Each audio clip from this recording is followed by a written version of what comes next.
Seorang ahli virus di tanah air optimistis Indonesia segera pulih dari pandemi corona atau COVID-19. Apa alasan beliau dan bagaimana cara yang tepat menyikapi pandemi corona? Simak perbincangan Jawapos TV bersama ahli virus atau virolog Muhammad Indro Cahyono berikut ini. Banyak pihak yang panik menghadapi pandemi COVID-19 di Indonesia. Banyak juga yang salah kaprah dalam langkah penanganan maupun pencegahannya. Saya akan berbincang bersama dengan seorang virolog, Dr. Muhammad Indro Cahyono. Apa kabar, dokter? Baik, sehat? Terima kasih. Alhamdulillah sehat. Oke, terima kasih buat waktunya berbincang bersama dengan Jawapos TV. Ya. Dokter, saya ingin dokter membantu saya menjelaskan kepada masyarakat di luar sana yang panik dan juga resah akhir-akhir ini. Sebenarnya sifat-sifat dari virus corona ini seperti apa sih yang perlu diketahui masyarakat? Oke, mungkin ini akan sama seperti penjelasan yang sebelum-sebelumnya bahwa COVID-19 ini adalah coronavirus. Dan coronavirus ini sudah ada sejak zaman dahulu. Sejak 200 sebelum Masehi sudah ada. Dan ada jenisnya, ada banyak sekali. COVID-19 hanya salah satu diantaranya. Dan virus ini sendiri terdiri dari selubung protein. Kemudian ada juga lapisan glikoprotein di spike permukaannya, dan karena dia terdiri dari protein, maka akan hancur dengan semua pelarut lemak. Mau pakai sabun mati, hancur. Mau pakai untuk alat untuk membersih lantai mati, untuk sunlight cuci piring mati, dengan mutih pakaian bisa hancur juga. Kemudian mau pakai desinfektan apalagi hancur. Virus ini sangat-sangat rentan terhadap banyak pelarut lemak. Nah, kelebihannya adalah virus ini gampang nyebar. Karena di ujung, rahasianya adalah di ujung dari protein S, spike-nya itu ada daerah namanya RBD, reseptor binding domain, dan itu akan sangat mudah menempel ke reseptor yang ada di saluran pernapasan dan juga di beberapa organ dalam manusia lainnya. Oke, jadi untuk diri kita yang masih sehat ini harus dilakukan apa agar tidak tertular, atau gimana ketika tertular nantinya? Oke, sebelum kalau kita mau bicara tentang diri kita, apa yang harus kita lakukan? Maka kita harus tahu dulu bahwa virus ada di dua tempat. Satu di dalam tubuh, dua di luar tubuh. Nah, kita akan sedikit bermain mengenai analisa risiko di sini. Semakin banyak virus, semakin besar kemungkinan kita tertular. Semakin sedikit virus, semakin kecil kemungkinan kita tertular. Jumlah virus paling kecil saat ini ada di lingkungan luar. Pada saat ada matahari, pada saat ada panas, pada saat ada sinar ultraviolet. Sehingga virus ini tidak akan bisa tahan dalam lingkungan yang terang, yang ada sinar matahari, kemudian yang panas, ya kan? Dan kemudian yang kering. Dia sangat sensitif terhadap kekeringan.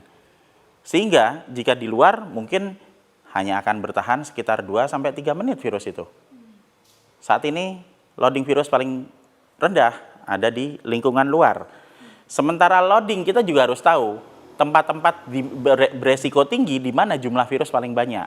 Di ruangan tertutup, di ruangan yang sirkulasinya berputar-putar di situ. Kemudian yang lainnya lagi ada di tempat sama seperti petunjuk yang ada di WHO, panduan yang ada di panduan yang ada di Badan Nasional Kesehatan Cina yang ada di Wuhan, maaf, bukan di WHO, tadi saya koreksi itu. Nah, itu menyebutkan bahwa transmisi terbesar itu adalah yang terjadi di ruangan tertutup, pertama. Kedua, adanya exposure virus yang dilakukan secara terus-menerus. Yang ketiga, exposure virus yang dilakukan dalam jumlah yang sangat besar. Berarti dari sini kita belajar tempat mana yang paling cocok dengan deskripsi itu. Ruangan tertutup, ada semburan virus berkali-kali, berarti ada banyak orang yang menyemburkan virus. Kemudian semburan virusnya terjadi dalam jumlah banyak. Di mana? Rumah sakit. Betul, di rumah sakit. Itu sebabnya sebagian besar korban ada di rumah sakit. Dokter, bagaimana dengan orang yang sudah terinfeksi dengan COVID-19 ini? Apakah ada gejala khususnya yang membedakan ketika kita influenza, radang tenggorokan? Gini, influenza karena virus influenza, radang tenggorokan karena bakteri, infeksi mungkin demam ataupun flu seperti itu karena COVID-19. Kita tidak bisa membedakan kecuali lewat uji lab. Tetapi kita juga harus paham juga bahwa di masa wabah seperti sekarang, apapun penyakit yang kita derita, tidak ada salahnya jika kita juga mulai waspada, oh jangan-jangan ini COVID-19. Permasalahan utama di sini adalah COVID-19 tidak membunuh. Itu yang jadi. Karena semua kehebohan ini sumbernya adalah karena kita terlalu takut bahwa COVID-19 akan bunuh kita.